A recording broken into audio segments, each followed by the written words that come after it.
Hello guys, welcome back to my YouTube channel in you latest topics. ನಾನು ಈ ದಿನ BComನ 6th ಸೆಮಿಸ್ಟರ್ನ ವಿದ್ಯಾರ್ಥಿಗಳಿಗೆ ತುಂಬ ಯೂಸ್ಫುಲ್ ಆಗಿರೋ ವಿಡಿಯೋ ಜೊತೆ ಬಂದಿದ್ದೀನಿ. ಅದೇನಪ್ಪ ಅಂತ ಅಂದರೆ ನಿಮ್ಗೆ ಗೊತ್ತಿರ್ಬೋದು, ಯಾರೆಲ್ಲ ಇನ್ವೆಸ್ಟ್ಮೆಂಟ್ ಮ್ಯಾನೇಜ್ಮೆಂಟ್ ಅಂತ ಹೇಳ್ಬಿಟ್ಟು ಯಾರೆಲ್ಲ ಸಬ್ಜೆಕ್ಟ್ ತೊಗೊಂಡಿದ್ದೀರಾ ಆ ಸಬ್ಜೆಕ್ಟ್ಗೆ ಸಂಬಂಧಪಟ್ಟಂತೆ ಯಾವೆಲ್ಲ ಥಿಯರಿ ಇಂಪಾರ್ಟೆಂಟ್ ಅನ್ನೋದನ್ನು ಈ ವಿಡಿಯೋದಲ್ಲಿ ತಿಳಿಸ್ಕೊಡ್ತೀನಿ. ಮತ್ತು ಯಾವ ಥರ ಎಲ್ಲ ಪ್ರಾಬ್ಲಮೆಟಿಕ್ ಬರ್ಬೋದು, 12 ಮಾರ್ಕ್ಸಿಗೆ ಆಗಿರ್ಬೋದು, 4 ಮಾರ್ಕ್ಸಿಗೆ ಆಗಿರ್ಬೋದು, ಮತ್ತು ಥಿಯರಿ ಕಾನ್ಸೆಪ್ಟ್ ಎಲ್ಲ ಯಾವ ಥರ ಕೇಳ್ತಾರೆ ಅನ್ನೋದನ್ನು ಈ ವಿಡಿಯೋದಲ್ಲಿ ತಿಳಿಸ್ಕೊಡ್ತೀನಿ. ಬನ್ನಿ ಗಾಯ್ಸ್, ಈ ವಿಡಿಯೋ ಶುರು ಮಾಡೋಣ. ಮತ್ತು ನಮಗೆ ಬೆಂಗಳೂರು ಯೂನಿವರ್ಸಿಟಿಗೆ ಸಂಬಂಧಪಟ್ಟಂತೆ ಕೆಲವೊಂದು ಪೇಪರ್ಗಳಿದ್ದಾವೆ, ಬಟ್ ಅದನ್ನು ಸಹ ಎಲ್ಲನೂ ಇದರಲ್ಲಿ ಈ ಥಿಯರಿಲೇ ಆ್ಯಡ್ ಆನ್ ಮಾಡಿದ್ದೀನಿ. ಸೊ ವಿತ್ ಸೊಲ್ಯೂಷನ್ಸ್ ಸಹ ಇದೆ, ಸೊ ನೀವು ನೋಡ್ಕೊಬೋದು ಅಂತ ಹೇಳ್ತಾ ಬನ್ನಿ ಗೈಸ್, ಈ ವಿಡಿಯೋ ಶುರು ಮಾಡೋಣ. ಈ ವಿಡಿಯೋ ಶುರು ಮಾಡೋಕ್ಕಿಂತ ಮುಂಚೆ ನಮ್ಮ ಚಾನಲ್ ಸಬ್ಸ್ಕ್ರೈಬ್ ಮಾಡ್ಕೊಂಡು ತಪ್ಪದೇ ಸಬ್ಸ್ಕ್ರೈಬ್ ಮಾಡಿಕೊಂಡು ನಿಮ್ಮ ಫ್ರೆಂಡ್ಗಳಿಗೂ ಆದಷ್ಟು ಈ ವಿಡಿಯೋ ಶೇರ್ ಮಾಡಿ, ಅವರಿಗೂ ಸಹ ಇನ್ಫಾರ್ಮೇಷನ್ ಸಿಗಲಿ. ಅವ್ರಿಗೂ ಇಂತಿಂಥ ಇಂಪಾರ್ಟೆಂಟ್ ಕ್ವಶನ್ಸ್ ಅಂತ ಗೊತ್ತಾರೆ, ಅವ್ರಿಗೂ ಸಹ ಎಕ್ಸಾಮಿಗೆ ತುಂಬಾ ಈಸಿ ಆಗುತ್ತೆ ಅಂತ ಹೇಳ್ತಾ ಬನ್ನಿ ಗೈಸ್. ಮೊದಲನೇದಾಗಿ ಇನ್ವೆಸ್ಟ್ಮೆಂಟ್ ಮ್ಯಾನೇಜ್ಮೆಂಟಲ್ಲಿ 2 ಮಾರ್ಕ್ಸಿಗೆ ಯಾವ ಥರ ಕೇಳ್ತಾರೆ ಅಂತ ನೋಡೋದಾದರೆ, ಮೊದಲನೇದಾಗಿ ಡಿಫೈನ್ ಆರ್ ಮೀನಿಂಗ್ ಅಥವಾ ಇನ್ವೆಸ್ಟ್ಮೆಂಟ್ ಅಂತ ಕೇಳ್ಬೋದು. ಅಂದರೆ ನಾನಿಲ್ಲಿ ಡಿಫೈನ್ ಅಂದರೆ ಯಾವ ಥರ ಓದ್ಕೊಬೇಕು ಅಂತ ಅಂದರೆ ಅಂದರೆ ಡೆಫಿನೇಷನ್ನ ಓದ್ಕೊಂಡ್ರೆ ನಾವು ಮೀನಿಂಗು ಓದ್ಕೊಳ್ಳೋ ಅವಶ್ಯಕತೆ ಇರೋದಿಲ್ಲ. ಅಂದರೆ ಎಂತ ನೋಡಿಕೊಂಡ್ರೆ ಇನ್ವೆಸ್ಟ್ಮೆಂಟ್ ಡೆಫಿನೇಷನ್ ಅಂತ ನೋಡ್ಕೊಂಡ್ರೆ ಟ್ರಾಪ್ ಇಡುವ 2010 defined as investment is the commitment of current financial resources in order to achieve higher gains in the futures ಅಂತ ಹೇಳ್ತಾರೆ. ಇನ್ನು ನೆಕ್ಸ್ಟು ಫಂಡಮೆಂಟಲ್ ಅನಾಲಿಸಿಸ್. ಏನು ಬ್ರೋ ಬರೀ ಒಂದು ಚಾಪ್ಟ್ರಿಂದ ಈ ಥರ ಕ್ವಶನ್ ಬರ್ಕೊಂಡಿದ್ದೀರಾ ಅಂತ ಅಂದರೆ, ಆ ಥರ ಅಲ್ಲ. ನಾನು ಅಂದರೆ ಮೊದಲನೇದಾಗಿ ನಾವು ಓದಬೇಕು ಅಂತ ಅಂದಾಗ ಯಾವ ಥರ ಥಿಯರಿನ ಕಾನ್ಸೆಪ್ಟನ್ನ ಕ್ಲಿಯರ್ ಮಾಡ್ತೀವಿ ಅಂತ ಅಂದರೆ, ಫಸ್ಟ್ನೇ chapter, second chapter, third chapter ಏನು ಸಿಲೆಬಸ್ ಇರುತ್ತಲ್ಲ, ಸಿಲೆಬಸ್ನ ಇಟ್ಕೊಂಡು ನಾವು ಅದಕ್ಕೆ ಪ್ರಿಪೇರ್ ಆಗಬೇಕಾಗುತ್ತೆ. ಸೊ ಅದರಿಂದ ಕಂಪ್ಲೀಟ್ ಥಿಯರಿ ಓಕೆ, ಒಂದು ಸ್ವಲ್ಪ ಲೆಂತ್ ಆದರೂ ಪರವಾಗಿಲ್ಲ ವಿಡಿಯೋ ಅಂತ ಹೇಳ್ಬಿಟ್ಟು ಕಂಪ್ಲೀಟ್ ಥಿಯರಿ ಒಂದೇ ವಿಡಿಯೋದಲ್ಲಿ ಹೇಳ್ತೀನಿ. ಸೊ ನೋಡ್ಕೊಳ್ಳಿ. ಸೊ ನಾನು ಇಲ್ಲಿ ಕವರ್ ಮಾಡಿರೋವಂಥದ್ದು ಫಸ್ಟ್ನೇ ಚಾಪ್ಟರು, ಲಾಸ್ಟ್ನೇ ಚಾಪ್ಟರು ಮತ್ತು ರಿಸ್ಕ್ 3ನೇ ಚಾಪ್ಟರ್ ಏನಿದೆಯಲ್ಲ. ಸೊ ಟೋಟಲಿ ಒಂದು 3 ಇಂದ 4 ಕಾನ್ಸೆಪ್ಟ್ ಎಲ್ಲನೂ ಕ್ಲಿಯರ್ ಮಾಡಿದ್ದೀನಿ. ಸೊ ನೀವು ಇಲ್ಲಿ ನೋಡ್ಕೊಳ್ಳಿ. So next fundamental analysis. So ನಿಮ್ಗೆ ಎಕ್ಸ್ಪ್ಲಮೇಷನ್ ಬೇಡ ಅಂತ ಅಂದರೆ ಬೇಡ, ಓಕೆನಾ, ಕೆಲವೊಂದಕ್ಕೆ ಮಾತ್ರ ಹೇಳ್ತೀನಿ. ಸೊ ಫಂಡಮೆಂಟಲ್ ಅನಾಲಿಸಿಸ್ ಅಂದರೆ fundamental analysis to attempt to study everything that can affected securities value including macro economic factors and individual specific factor ಅಂತ ಹೇಳ್ತೀವಿ. ನೆಕ್ಸ್ಟ್ ವ್ಯಾಲ್ಯೂಯೇಷನ್ ಆಫ್ ಬಾಂಡ್ ಅಂತ ಅಂದರೆ, so bond is a long term ಡೆಪ್ಟ್ instalment or security. It is the issue by business enterprise or government agencies ಅಂತ ಹೇಳ್ತೀವಿ. So ಅದರಲ್ಲಿ types ಅಂತ ನೋಡೋದಾದ್ರೆ ರಿಡೀಮಬಲ್ ಬಾಂಡ್ಸು, ಇರ್ರಿಡೀಮಬಲ್ ಬಾಂಡ್ಸ್ ಅಂತ ಬರುತ್ತೆ. ನೆಕ್ಸ್ಟ್ ಬಿಸ್ನೆಸ್ ಸೈಕಲ್ಗೆ ಸಂಬಂಧಪಟ್ಟಂತೆ ಇದು ನಮಗೆ 2 ಮಾರ್ಕ್ಸಿಗಾರ ಕೇಳ್ಬೋದು ಅಥವಾ 4 ಮಾರ್ಕ್ಸಿಗಾರ ಕೇಳ್ಬೋದು. ಸೊ ಇಲ್ಲಿ ನೋಡೋದಾದ್ರೆ business cycle are fluctuation in the economic activity. So especially like price, profit, employment, productions and income ಅಂತ ಹೇಳ್ತೀವಿ. ಸೊ ಇಷ್ಟನ್ನ ಬರೆದು ಅದು ಪಾಸಸ್ ಅಂತ ಕೇಳ್ತಾರೆ. ಓಕೆ, ಪಾಸಸ್ ಆಗಿರ್ಬೋದು ಅಥವಾ ಅದು ಸ್ಟೆಪ್ಸ್ ಅಂತ ನೋಡೋದಾರೆ depression, recovery, prosperity or full employment, boom, recession. ಇದು 4 ಮಾರ್ಕ್ಸಿಗೆ ಆಗಿರ್ಬೋದು, 12 ಮಾರ್ಕ್ಸಿಗೆ ಆಗಿರ್ಬೋದು ಕೇಳ್ತಾರೆ. ಇನ್ನು ನೆಕ್ಸ್ಟ್ ನೋಡೋದಾದರೆ, ಸೊ ಫಸ್ಟ್ ನೋಡೋದಾದರೆ ನೋಡಿ, ಇದು 2 ಇಲ್ಲೇ ಕಾನ್ಸೆಪ್ಟ್ ಇದೆ. ಅಂದರೆ ನೋಡೋದಾದರೆ ಪ್ರಾಬ್ಲಮ್ ಆಮ್ ರಿಡೀಮಬಲ್ ಬಾಂಡು, ಓಕೆನಾ. ಅಂದರೆ ಪ್ರಾಬ್ಲಮ್ ಅಂದರೆ ಇದರಲ್ಲಿ 4 ಮಾರ್ಕ್ಸಿಗೆ ಪ್ರಾಬ್ಲಮ್ ಬಂದೇ ಬರುತ್ತೆ ರಿಡೀಮಬಲ್ ಬಾಂಡ್ ಮೇಲೆ. ಸೊ ಅದು ಫಾರ್ಮುಲಾ ಬಂದುಬಿಟ್ಟು VD = R × ADF + M × DF. ಇದನ್ನು ನಮಗೆ 4 ಮಾರ್ಕ್ಸಿಗೆ ಕೇಳ್ತಾರೆ. ಇನ್ನು ನೆಕ್ಸ್ಟ್ ನೋಡೋದಾದರೆ ನೇಚರ್ ಆಫ್ ಗುಡ್ ಇನ್ವೆಸ್ಟ್ಮೆಂಟು, ಓಕೆನಾ. ಇದು ನಮಗೆ 4 ಮಾರ್ಕ್ಸಿಗೆ ಕೇಳ್ಬೋದು, ಇಲ್ಲ 12 ಮಾರ್ಕ್ಸಿಗೆ ಕೇಳ್ಬೋದು. ಕ್ಯಾರೆಕ್ಟರಿಸ್ಟಿಕ್ಸ್ ಆಫ್ ಗುಡ್ ಇನ್ವೆಸ್ಟ್ಮೆಂಟ್ ಅಂತ ಕೇಳ್ತಾರೆ. ಸೊ ಅದರಲ್ಲಿ return, risk, safety, liquidity, marketability, capital growth, stability in income, tax shelter, next positive expected return. Okay, ಇಷ್ಟು ನಮಗೆ ಇಲ್ಲಿ ಕವರ್ ಆಗುತ್ತೆ. ಸೊ ಇನ್ನು ನೆಕ್ಸ್ಟ್ ನೋಡೋದಾದರೆ, ಈ ಕಡೆ ಬರೋದಾದರೆ ಫ್ಯಾಕ್ಟರ್ ಅಫೆಕ್ಟಿಂಗ್ ಆನ್ ಇನ್ವೆಸ್ಟ್ಮೆಂಟ್ ಅಂತ ನೋಡೋದಾದ್ರೆ returns on investment, risk, investment period, liquidity, taxation, inflation rate, validity, investment planning, budget. Okay, ಈ ಥರ ನಮಗೆ ಪಾಯಿಂಟ್ನ ನಾವಿಲ್ಲಿ ನೋಡ್ಬೋದು. ಇನ್ನು ನೆಕ್ಸ್ಟ್ ನೋಡೋದಾದರೆ ಸೊ ಇನ್ವೆಸ್ಟ್ಮೆಂಟ್ ಪ್ರೋಸೆಸ್ ಅಂತ ಹೇಳ್ತಾರೆ. ಓಕೆನಾ, ಇನ್ವೆಸ್ಟ್ಮೆಂಟ್ ಪ್ರೋಸೆಸ್ ನಮಗೂ ನಮಗೆ 12 ಮಾರ್ಕ್ಸಿಗಾರ ಕೇಳ್ಬೋದು, 4 ಮಾರ್ಕ್ಸಿಗೆ ಮೇ ಬಿ 12 ಮಾರ್ಕ್ಸಿಗೆ ಅಂತ ಅಂದ್ಕೊಳ್ಳೋಣ. ಸೊ ಅದರಲ್ಲಿ ನೋಡೋದಾದರೆ ಫಸ್ಟ್ ಒಂದು ಇನ್ವೆಸ್ಟ್ಮೆಂಟ್ ಮ್ಯಾನೇಜ್ಮೆಂಟಲ್ಲಿ, ಸೊ ಇನ್ವೆಸ್ಟ್ಮೆಂಟ್ ಪ್ರೋಸೆಸ್ಸಲ್ಲಿ 5 ಪಾಯಿಂಟ್ಸ್ ಬರುತ್ತೆ. ಮೊದಲನೇದಾಗಿ so investment framing of investment policy, investment analysis, valuation, portfolio construction, portfolio evaluation ಅಂತ ಹೇಳ್ತೀವಿ. ಅದರಲ್ಲಿ ಫ್ರೇಮಿಂಗ್ ಆಫ್ ಇನ್ವೆಸ್ಟ್ಮೆಂಟ್ ಪಾಲಿಸಿಯಲ್ಲಿ ಸೊ ಈ 3 ಪಾಯಿಂಟ್ ಬರುತ್ತೆ. ಇನ್ವೆಸ್ಟ್ಮೆಂಟ್ ಫಂಡ್ ಇರಬೇಕು, ಒಂದು ಆಬ್ಜೆಕ್ಟಿವ್ಸ್ನ ಇಟ್ಕೊಂಡಿರಬೇಕು, ನಾಲೆಜ್ ಇರಬೇಕು. So framing of investment policy. ಇನ್ನು ಇನ್ವೆಸ್ಟ್ಮೆಂಟ್ ಅನಾಲಿಸಿಸ್ ಅಂತ ನೋಡೋದಾದರೆ ಸೊ ಇಲ್ಲಿ ಸೆಕೆಂಡ್ ಒನ್ ಇದೆಯಲ್ಲ ನೋಡಿ, market analysis, industry analysis, company analysis, ಇದು ಸಬ್ಬು 2 ಲೈನ್ ಬರುತ್ತೆ. ಇನ್ನು ವ್ಯಾಲ್ಯೂಯೇಷನಲ್ಲಿ intrinsic value, future value, so ಇದು ಪಾಯಿಂಟ್ ಬರುತ್ತೆ. ಇನ್ನು ನೆಕ್ಸ್ಟ್ ನೋಡೋದಾದ್ರೆ ಪೋರ್ಟ್ಫೋಲಿಯೋ ಕನ್ಸ್ಟ್ರಕ್ಷನ್ನಲ್ಲಿ ಸೊ ನಮಗೆ ಡೈವರ್ಸಿಫಿಕೇಷನ್ನು, ಡೆಪ್ಟ್ and equity diversification, industry diversification, company diversification, selection. ಇನ್ನು 5ನೇ ಪಾಯಿಂಟ್ ಬಂದರೆ ಪೋರ್ಟ್ಫೋಲಿಯೋ ಇವ್ಯಾಲ್ಯೂಯೇಷನಲ್ಲಿ ಅಪ್ಪರೈಸಲ್ಲು, ರಿವಿಷನ್ನು. ಓಕೆ, ಇಷ್ಟು ಬರುತ್ತೆ. ಇನ್ನು ನೆಕ್ಸ್ಟ್ ನೋಡೋದಾದ್ರೆ ಮನಿ ಮಾರ್ಕೆಟು, ಕ್ಯಾಪಿಟಲ್ ಮಾರ್ಕೆಟು ಫಸ್ಟ್ನೇ ಚಾಪ್ಟರ್ ಕಾನ್ಸೆಪ್ಟ್ ಇದೆ. ಅದರಲ್ಲಿ ಸಂಬಂಧಪಟ್ಟಂತೆ ನಾನು ಈಗ ಕ್ಯಾಪಿಟಲ್ ಮಾರ್ಕೆಟ್ ಏನು, ಮನಿ ಮಾರ್ಕೆಟ್ ಏನು ನೋಡ್ಕೊಳ್ಳಿ, ಒಂದ್ಸತಿ ಮೀನಿಂಗ್ನ ನೋಡ್ಕೊಳ್ಳಿ. ಸೊ ಅದಕ್ಕೆ ಸಂಬಂಧಪಟ್ಟಂತೆ ಕಾಂಪೊನೆಂಟು ಅಥವಾ ಅದಕ್ಕೆ ಇನ್ಸ್ಟ್ರೂಮೆಂಟ್ಸ್ ಅಂತ ನೋಡೋದಾದ್ರೆ ಮನಿ ಮಾರ್ಕೆಟ್ಗೆ ಸಂಬಂಧಪಟ್ಟಂತೆ treasury bills, commercial paper, certificate of deposit, inter corporate deposit, banker acceptance ಅಂತ ಹೇಳ್ತೀವಿ. ಇನ್ನು ಕ್ಯಾಪಿಟಲ್ ಮಾರ್ಕೆಟ್ಗೆ ಸಂಬಂಧಪಟ್ಟಂತೆ equity share, preference share, debenture, bonds, okay, derivatives. So ಇಷ್ಟು ಸಹ ನಮಗೆ ಫಸ್ಟ್ನೇದಲ್ಲೇ ಕವರ್ ಆಗುತ್ತೆ. ಓಕೆನಾ, ಇಷ್ಟು. ಇನ್ನು ನೆಕ್ಸ್ಟ್ ನೋಡೋದಾದರೆ ಫಸ್ಟ್ನೇ ಚಾಪ್ಟ್ರಲ್ಲಿ types of investment, next investment ಆಟ್ರಿಬ್ಯೂಟು.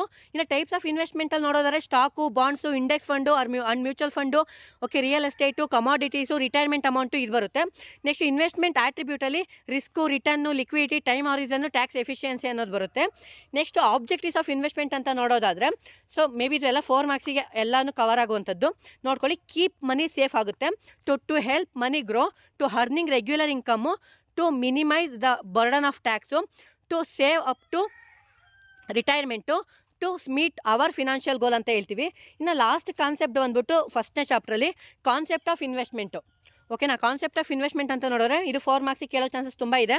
So financial planning, saving, understanding the power compounding, investment risk and return, investment ಡೈವರ್ಸಿಫಿಕೇಷನ್ನು, ರೀಬ್ಯಾಲೆನ್ಸಿಂಗು portfolio ಅಂತ ಹೇಳ್ತೀವಿ. ಇನ್ನು ಇದಕ್ಕೆ ಸಂಬಂಧಪಟ್ಟಂತೆ ಇನ್ನು 2 ಥರ ನಮಗೆ ಈ ಚಾಪ್ಟ್ರಲ್ಲಿ ಡಿಫ್ರೆನ್ಸ್ ಬರುತ್ತೆ. ಅಂದರೆ ಡಿಫ್ರೆನ್ಸ್ ಅಂತ ನೋಡೋದಾದರೆ ಇನ್ವೆಸ್ಟ್ಮೆಂಟು, ಸ್ಪೆಕ್ಯುಲೇಷನ್ನು, ಇದೊಂದು ಡಿಫ್ರೆಂಟು. ಇನ್ನೊಂದು ಫಿನಾನ್ಷಿಯಲ್ ಇನ್ವೆಸ್ಟ್ಮೆಂಟು, ಎಕನಾಮಿಕ್ ಇನ್ವೆಸ್ಟ್ಮೆಂಟು. ಬೇಕಾದ್ರೆ ಇಲ್ಲೊಂದು ಸ್ಕ್ರೀನ್ಶಾಟ್ನ ತೊಗೊಳ್ಳಿ. ಅಂದರೆ ಇದು ತುಂಬ ಪಾಯಿಂಟ್ಸ್ ಇದೆ. ಅಂದರೆ ಮೀನಿಂಗು, ಅಸೆಟು, ಆಬ್ಜೆಕ್ಟಿವ್, ಸ್ಕೋಪು, ಎಕ್ಸಾಂಪಲ್ ಅಂತ ಹೇಳ್ಬಿಟ್ಟು ನಾನೊಂದು 5 ಪಾಯಿಂಟ್ನ ಮಾಡ್ಕೊಂಡಿದ್ದೀನಿ. ಸೊ ನಿಮಗೆ ಗೊತ್ತಾಗುತ್ತೆ. ಓಕೆನಾ, ಅಂದರೆ ಇದೊಂದು ಫಿನಾನ್ಷಿಯಲ್ ಇನ್ವೆಸ್ಟ್ಮೆಂಟು, ಎಕನಾಮಿಕ್ ಇನ್ವೆಸ್ಟ್ಮೆಂಟು, ಒಂದು ಸ್ಕ್ರೀನ್ಶಾಟ್ನ ತೊಗೊಳ್ಳಿ ನಿಮಗೆ ಇದು. ಸೊ ನೆಕ್ಸ್ಟ್ ಇನ್ವೆಸ್ಟ್ಮೆಂಟು, ಸ್ಪೆಕ್ಯುಲೇಷನ್ ಅಂತ ನೋಡೋದಾದರೆ ಅದಕ್ಕೂ ಸಹ ನಾನು ಇಲ್ಲಿ ಡೆಫಿನೇಷನ್ನ ಬರ್ಕೊಂಡಿದ್ದೀನಿ. ಅಂದರೆ meaning, time horizon, risk involve, fund, income, behavioural participator. Okay, ಈ ಥರ ಬರ್ಕೊಂಡಿದ್ದೀನಿ. ಇದನ್ನು ಒಂದು ಸ್ಕ್ರೀನ್ಶಾಟ್ನ ತೊಗೊಳ್ಳಿ, ನಿಮಗೆ ಓದೋದಕ್ಕೆ ಈಸಿ ಆಗುತ್ತೆ. ನಾನು ಈಸಿಯಾಗಿ ಓನಾಗಿ ಬರ್ಕೊಂಡಿದ್ದೀನಿ. ಸೊ ಇದು ಆರಾಮಾಗಿ ಬರಿಬೋದು. ಓಕೆನಾ, ಇದು ಫಸ್ಟ್ ಚಾಪ್ಟರ್ಗೆ ಸಂಬಂಧಪಟ್ಟಂತೆ. ಇನ್ನೊಂದು ನೋಡೋದಾದರೆ ಇನ್ನು ಯಾವ್ಯಾವ ಟೂ ಮಾರ್ಕ್ಸಿಗೆ ಕೇಳೋದಾದರೆ ಇನ್ನು ಪೋರ್ಟ್ಫೋಲಿಯೋ ಮ್ಯಾನೇಜ್ಮೆಂಟಲ್ಲಿ ನಮ್ಗೆ ಲಾಸ್ಟ್ ಚಾಪ್ಟರ್ ಇದೆಯಲ್ಲ, ಮತ್ತು ರಿಸ್ಕು 2 ಮರ್ಜ್ ಮಾಡ್ಕೊಂಡು ಬರ್ಕೊಂಡಿದ್ದೀನಿ ನೋಡಿ. Portfolio management is a process of overseeing and directing a group of investment to meet financial object over a set of period of time ಅಂತ ಹೇಳ್ತೀವಿ. ಸೊ ನೆಕ್ಸ್ಟು ಡಿಫೈನ್ ಅಂದರೆ ಇದು 2 ಮಾರ್ಕ್ಸಿಗೆ ಕೇಳ್ತಾರೆ. So define risk, systematic risk. Okay, meaning ಇದೊಂದು ಬೇಕಾದ್ರೆ ನೀವು ಒಂದು ಸ್ಕ್ರೀನ್ಶಾಟ್ ತೊಗೊಬೋದು. ಅಂದರೆ ರಿಸ್ಕ್ ಅಂದ್ರೇನು, ಡೆಫಿನೇಷನ್ ಆಫ್ ರಿಸ್ಕ್ ಅಂದ್ರೇನು, ಸಿಸ್ಟಮ್ಯಾಟಿಕ್ ರಿಸ್ಕ್ ಅಂದ್ರೇನು. ಸೊ ಡೆಫಿನೇಷನ್ ಅಂತ ನೋಡೋದಾದ್ರೆ ಎಂಬ್ಲೆಜೆ ವಾಗನ್ ಹೇಳ್ತಾನೆ. So risk is a condition in which there is a possibility of an adverse deviation from the desired outcomes that is expected or hoped ಅಂತ ಹೇಳ್ತೀವಿ. Okay, ನೀವು ನೋಡ್ಕೊಬೋದು. ಸೊ ನೆಕ್ಸ್ಟ್ ಸಿಸ್ಟಮ್ಯಾಟಿಕ್ ರಿಸ್ಕ್ ಅಂತ ನೋಡಿದ್ರೆ systematic risk is uncontrollable by an organisation and macro in nature. Systematic risk is due to influence external factors ಅಂತ organisation ಅಂತ ಹೇಳ್ಬೋದು. Next Dow theory ಇದೆ. ಸೊ ಡೌ ಥಿಯರಿ ಮುಂದೆ ನಾನು ಎಕ್ಸ್ಪ್ಲೇನ್ ಮಾಡ್ತೀನಿ, ಅದಕ್ಕೆ ಪಾಯಿಂಟ್ಸ್ ಎಲ್ಲ ಕೊಡ್ತೀನಿ. ಸೊ ನಿಮಗೆ ಗೊತ್ತಾಗುತ್ತೆ. So next what is chart. ಇದು ಮೇ ಬಿ ಬೆಂಗಳೂರು ಯೂನಿವರ್ಸಿಟಿಯಲ್ಲಿ, ನಾರ್ತ್ ಯೂನಿವರ್ಸಿಟಿ ಕೇಳಿದ್ದಾರೆ. ವಾಟ್ ಈಸ್ ಚಾರ್ಟು, ಅದಕ್ಕೆ ಸಂಬಂಧಪಟ್ಟಂತೆ ಎಕ್ಸಾಂಪಲ್ನ ಬರೀರಿ ಅಂತ ಹೇಳ್ಬಿಟ್ಟು. ಎ ಚಾರ್ಟ್ ಇದೆ visual representations of data. The user symbols like okay line chart, bar chart, candlestick chart, point and figure chart, renko chart ಅಂತ ಇದೆ. ಸೊ ಇದನ್ನು ಹೇಳ್ಕೊಬೋದು. ನೆಕ್ಸ್ಟ್ ಪೋರ್ಟ್ಫೋಲಿಯೋ ಮ್ಯಾನೇಜ್ಮೆಂಟ್ ಬಂದುಬಿಟ್ಟು ಪ್ರೋಸೆಸ್ಸು ಇಲ್ಲಿ ಬರೀ 4 ಅಂತ ಹಾಕೊಂಡಿದ್ದೀನಿ. ಬೇಬಿ ಇದು ನಮಗೆ 12 ಮಾರ್ಕ್ಸಿಗೆ ಕೇಳುವಂಥ ಚಾನ್ಸಸ್ಸು ತುಂಬ ಇದೆ. ಓಕೆನಾ, ಅದ್ರಲ್ಲಿ ನೋಡೋದಾದರೆ setting objectives and setting objectives and constraints. Next asset allocation, security selection, risk management. So portfolio ಕನ್ಸ್ಟ್ರಕ್ಷನ್ನ ಮಾಡ್ತೀವಿ. Monitoring and rebalancing, performance evaluation, adoption to changing market conditions. Okay, ಈ ಥರ ಸೊ ನಮಗೆ ಕೇಳ್ತಾರೆ. ಓಕೆನಾ, ಈ ಥರ 4 ಮಾರ್ಕ್ಸಿಗೆ ಆಯಿತು. ಮತ್ತು 4 ಮಾರ್ಕ್ಸಿಗೆ ನಮಗೆ ಶಾರ್ಪ್ ಇಂಡೆಕ್ಸ್ ಮಾಡಲಿ ಥೈನರ್ ಇಂಡೆಕ್ಸ್ ಮಾಡಲ್ ಅಂತ ಹೇಳ್ಬಿಟ್ಟು ನಮಗೆ ಪ್ರಾಬ್ಲಮೆಟಿಕ್ನ ಕೇಳ್ತಾರೆ ನೋಡಿ. ಈ ಥರ ಮಾಡುವಂಥದ್ದು ಅಂದರೆ Sharpe index model is equal to RP minus RF divided by standard deviation portfolio. Next Treynor index ಅಂತ ನೋಡೋದಾದರೆ so RP minus RF divided by beta. Okay, ಈ ಥರ ನಮಗೆ 4 ಮಾರ್ಕ್ಸಿಗೆ ಕೇಳೋ ಚಾನ್ಸಸ್ ತುಂಬ ಇದೆ. ಇದು ಬೆಂಗಳೂರು ಯೂನಿವರ್ಸಿಟಿಲಿ ಕೇಳಿರೋದ್ರಿಂದ ಸೊ ನೀವು ನೋಡ್ಕೊಳ್ಳಿ, ನಮಗೆ ಯೂಸ್ಫುಲ್ ಆಗುತ್ತೆ ನಮ್ಮ ತುಮಕೂರು ಯೂನಿವರ್ಸಿಟಿ ಅವರಿಗೆ. ಇನ್ನು explain the future of market efficiency may be ಓದ್ಕೊಳ್ಳಿ. ಸೊ ಈ ಥರನೂ ಕ್ವಶನ್ ಬರುತ್ತೆ. ಸೊ ಇದು ಇಂಪಾರ್ಟೆಂಟ್ ಅಂತ ನೋಡಿದ್ರೆ explain the Dow theory. Okay, Dow theory ಅಂತ ನೋಡೋದಾದರೆ ಇದು ಜಸ್ಟ್ ಸಿಂಪಲಾಗಿ ಅರ್ಥ ಮಾಡ್ಕೊಳ್ಳಿ. ಡೌ ಥಿಯರಿ ಅನ್ನುವಂಥದ್ದು ಒಂದು ಟೆಕ್ನಿಕಲ್ ಅನಾಲಿಸಿಸ್ ಅಪ್ರೋಚ್ ಆಗಿರುತ್ತೆ. ಮತ್ತು ಇದು ಇನ್ವೆಸ್ಟ್ಮೆಂಟಿಗೆ ಸಹಾಯ ಡಿಸಿಷನ್ ಮೇಕಿಂಗ್ ತೊಗೊಳ್ಳೋಕ್ಕೆ ಅನುಕೂಲ ಆಗುತ್ತೆ. ಓಕೆನಾ, ಇದನ್ನು ಡೆವಲಪ್ ಮಾಡಿದವರು ಚಾರ್ಲ್ಸ್ ಡೌ ಅಂತ ಹೇಳ್ತೀವಿ. ದ ಫೌಂಡರ್ ಬಂದುಬಿಟ್ಟು ಡೌ ಜಾನ್ಸ್ ಆ್ಯಂಡ್ ಕಂಪನಿ ಅಂತ ಹೇಳ್ತೀವಿ. ಇದು ಕಾನ್ಸೆಪ್ಟನ್ನ ನಾನು ಈಸಿಯಾಗಿ ಹೇಳ್ಬೋದು ಅಂತ ಅಂದರೆ it is the market move trends. ಓಕೆನಾ, ಮಾರ್ಕೆಟ್ ಯಾವ ಥರ ಮೂವ್ ಆಗುತ್ತೆ, ಶೇರ್ ಮಾರ್ಕೆಟ್ ಯಾವ ಥರ ಎಲ್ಲ ಇರುತ್ತೆ ಅಂದರೆ ಇದನ್ನ ಫ್ಯೂಚರ್ ಪ್ರಿಡಿಕ್ಟ್ ಮಾಡುತ್ತೆ. Okay, future predicted and market ಕಂಡೀಷನ್ನ ನೋಡಿಕೊಂಡು ಇನ್ವೆಸ್ಟ್ಮೆಂಟ್ ಮಾಡೋದಕ್ಕೆ ತುಂಬಾ ಸಹಾಯ ಮಾಡುತ್ತೆ ಇಷ್ಟು ಡೌ ಥಿಯರಿ. ಸೊ ಅದಕ್ಕೆ ಸಂಬಂಧಪಟ್ಟಂತೆ ಇಂಪಾರ್ಟೆನ್ಸು. ಓಕೆ, ಇದನ್ನು ಇಂಟ್ರಡಕ್ಷನ್ನ ಬರ್ಕೊಂಡಾದ್ಮೇಲೆ ಇಂಪಾರ್ಟೆನ್ಸ್ನ ಬರಿಬೋದು. ಇಂಪಾರ್ಟೆನ್ಸ್ ಅಂತ ಬಂದರೆ understanding the market trends, identify stock trends, technical analysis, risk management, long term analysis, investing ಅಂತ ಮಾಡ್ತೀವಿ. So 3 trends of Dow theory ಅಂತ ನೋಡೋದಾದರೆ the primary trends of Dow theory, the secondary trends of Dow theory, the minor trends ಅಂತ ಹೇಳ್ತೀವಿ. ಅದರಲ್ಲಿ principles ಬರುತ್ತೆ. The market discount everything ಅಂತ ಹೇಳ್ತೀವಿ. The market 3 trends. ಆಮೇಲೆ ಟ್ರೆಂಡ್ ಕನ್ಫರ್ಮೇಷನ್ನ ಮಾಡ್ಕೋತೀವಿ, ವಾಲ್ಯೂಮ್ ಕನ್ಫರ್ಮೇಷನ್ನ ಮಾಡ್ಕೋತೀವಿ. ನೆಕ್ಸ್ಟು ಟ್ರೇಡಿಂಗ್ ಸ್ಟ್ರಾಟಜಿ, ಇದು ಇಂಪಾರ್ಟೆಂಟು. ಟ್ರೇಡಿಂಗ್ ಸ್ಟ್ರಾಟಜಿಯಲ್ಲಿ ಟೋಟಲ್ 6 ಬರ್ತದೆ ಸ್ಟೆಪ್ಸು. ಅದರಲ್ಲಿ first steps identify the primary trends, confirmations of the trends, identify the secondary trends, look for the trends reversals ಅಂತ ಬರುತ್ತೆ. Use technical analysis, important risk management ಅಂತ ಹೇಳ್ತೀವಿ. So ಇದು ನಮಗೆ ಕೇಳ್ಬೋದು. ಇದು 12 ಮಾರ್ಕ್ಸಿಗೆ ಕೇಳೋ ಚಾನ್ಸಸ್ ಇದೆ. ಮತ್ತು ಕ್ಲಾಸಿಫಿಕೇಷನ್ ಆಫ್ ರಿಸ್ಕು ಇದು 4 ಮಾರ್ಕ್ಸಿಗೆ ಕೇಳ್ತಾರೆ. ಯಾಕಪ್ಪ ಅಂತ ಅಂದರೆ ರಿಸ್ಕಲ್ಲಿ ನಮಗೆ ಒಂದು ಪ್ರಾಬ್ಲಮೆಟಿಕ್ ಬರುತ್ತೆ. ಅಂದರೆ ಸ್ಟ್ಯಾಂಡರ್ಡ್ ಡಿವಿಯೇಷನ್ ಮಾಡುವಂಥದ್ದು, ಇಲ್ಲಾಂದರೆ ಇಂಟ್ರೆನ್ಸಿಕ್ ರಿಸ್ಕ್ ಅಂತ 2 ಥರ ಪ್ರಾಬ್ಲಮ್ ಮಾಡಿಸಿದ್ದಾರೆ. ಅದನ್ನು ನೋಡ್ಕೊಳ್ಳಿ. ಅದನ್ನು ನಾನು ಈ ಲಾಸ್ಟ್ನೇದಲ್ಲಿ ಹೇಳ್ತೀನಿ ಸ್ಟ್ಯಾಂಡರ್ಡ್ ಡಿವಿಯೇಷನ್ ಯಾವ ಥರ ಎಲ್ಲ ಮಾಡಬೇಕು ಅಂತ ಹೇಳಿ. ಸೊ ಅಂದರೆ ಎಕ್ಸ್ಪ್ಲೈನ್ ದ ಕ್ಲಾಸಿಫಿಕೇಷನ್ ಆಫ್ ರಿಸ್ಕಲ್ಲಿ ಮೊದಲನೇದಾಗಿ ರಿಸ್ಕ್ನ ಮೀನಿಂಗ್ನ ಬರೀರಿ. ಸೊ ಬರ್ದಾದ್ಮೇಲೆ ಟೈಪ್ಸ್ ಆಫ್ ಕ್ಲಾಸಿಫಿಕೇಷನ್ ಬಂದರೆ ಸಿಸ್ಟಮ್ಯಾಟಿಕ್ ರಿಸ್ಕು, ಅನ್ಸಿಸ್ಟಮ್ಯಾಟಿಕ್ ರಿಸ್ಕ್ ಅಂತ ಬರುತ್ತೆ. ಸೊ ಸಿಸ್ಟಮ್ಯಾಟಿಕ್ ಕಾಂಪೊನೆಂಟ್ ಅಂತ ನೋಡಿದ್ರೆ market risk, interest rate risk, purchasing power risk. Component of unsystematic risk ಅಂತಂದರೆ business risk, financial risk, internal risk, external risk ಅಂತ ಹೇಳ್ತೀವಿ. Okay, ಈ ಥರ ನಾವು ತಿಳ್ಕೊತೀವಿ. ಇನ್ನು 2 ಮಾರ್ಕ್ಸಿಗೆ ತುಂಬ ಇದ್ದಾವೆ. ಇಂಡಸ್ಟ್ರಿ ಅನಾಲಿಸಿಸ್ ಮೀನಿಂಗ್ನ ನೋಡ್ಕೊಳ್ಳಿ 2 ಮಾರ್ಕ್ಸಿಗೆ. So next mention types of preference share ಬಂದುಬಿಟ್ಟು ನಮಗೆ 4 ಮಾರ್ಕ್ಸಿಗೆ ಕೇಳ್ತಾರೆ. ಇದು ನಮಗೆ ಪ್ರಿಫರೆನ್ಸ್ ಶೇರ್ಗೂ ಡಿಬೆಂಚರ್ಗೂ ಟೈಪ್ಸ್ ಕೇಳ್ಬೋದು. ಯಾಕೆಂದರೆ ನಮ್ಮ ಬೆಂಗಳೂರು ಯೂನಿವರ್ಸಿಟಿಲಿ ನಾರ್ತ್ ಯೂನಿವರ್ಸಿಟಿಗೆ ಸಂಬಂಧಪಟ್ಟಂತೆ ಕೇಳಿದ್ದಾರೆ. ನೆಕ್ಸ್ಟ್ ಎಕ್ಸ್ಪ್ಯಾಂಡ್ ROC RSI, ಇದು ಮೇ ಬಿ ಕೇಳೋ ಚಾನ್ಸಸ್ ತುಂಬ ಇದೆ.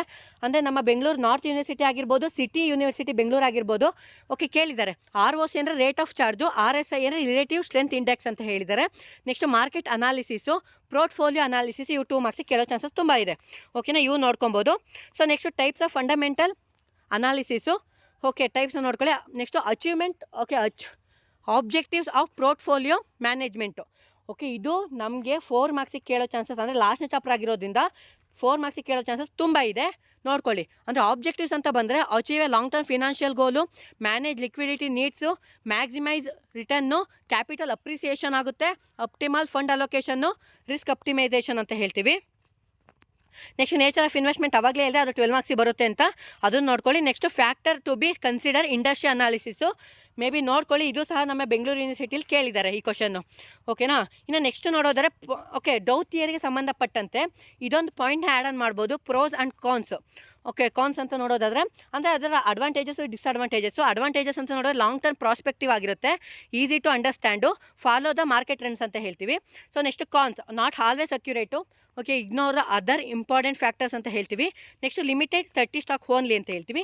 ಮತ್ತು ಟೈಪ್ಸ್ ಆಫ್ ಬಾಂಡ್, ಇದು ಸಹ ನಮ್ಮ ಬೆಂಗಳೂರು ಯೂನಿವರ್ಸಿಟಿಯಲ್ಲಿ ಕೇಳಿದ್ದಾರೆ. ಸೊ ಟೈಪ್ಸ್ ಆಫ್ ಬಾಂಡ್ವಲ್ಲಿ government bonds, municipal bonds, treasury bonds, convertible bonds ಅಂತ ಇದೆ.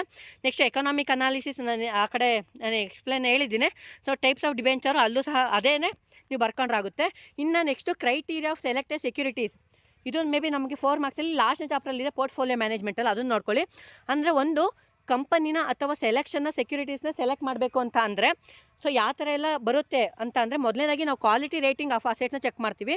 ಅರ್ನಿಂಗ್ ಆ್ಯಂಡ್ ಡಿವಿಡೆಂಡ್ ಬರ್ತಾ ಇದೆಯಾ, ಕಂಪನಿ ಸೈಜ್ ಏನು, ಹೆಲ್ತಿ ಕರೆಂಟ್ ರೇಷಿಯೋ ಏನು ಇದೆ, ಗುಡ್ ಫಿನಾನ್ಷಿಯಲ್ ಲಿವರೇಜ್ ನಾವು ನೋಡ್ಕೋತೀವಿ. Next needs of portfolio evaluation ಅಂತ ನೋಡೋದಾದರೆ, so first one self evaluations of the portfolio manager, evaluations of the mutual funds, evaluations of the prospective, transfer view, okay, transaction view, security view, ಇಷ್ಟು ಸಹ ನಮಗೆ important ಆಗಿರುತ್ತೆ.